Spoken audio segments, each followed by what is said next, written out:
ఈ వరలక్ష్మి యొక్క శ్రావణ మాసంలో వచ్చేటువంటి 2వ శుక్రవారము మహాపవిత్రమైనటువంటి వ్రతము, అమ్మవారి వ్రతము, లక్ష్మీదేవి యొక్క వ్రతము, కాత్యాయని వ్రతము, వరలక్ష్మి వ్రతం అంటారు దాన్ని.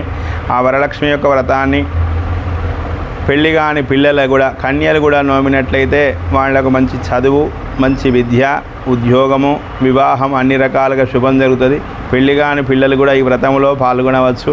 పెళ్ళైన వాళ్ళు కూడా, పెళ్ళి అయినటువంటి స్త్రీలు కూడా పాల్గొనవచ్చు.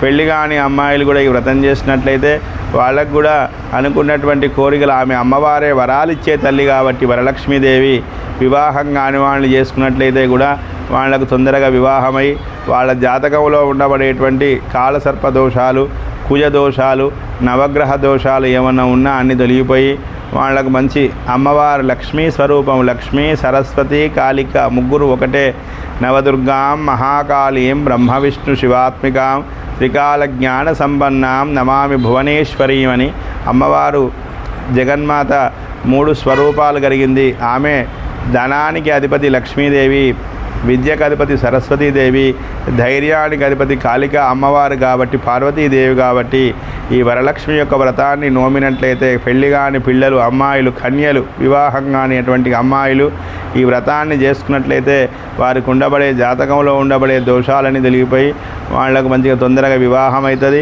అనుకున్నటువంటి కోరికలు కలుగుతాయి. ఉద్యోగం రాని వాళ్ళకు ఉద్యోగం వస్తుంది. అన్ని విధాలా బాగుంటుంది. తప్పకుండా ఈ వ్రతాన్ని అందరూ, పెళ్ళి కాని వాళ్ళు, పెళ్ళి అయిన వాళ్ళు అందరూ కూడా చేసుకోవచ్చు. ఎలాంటి దోషం లేదు.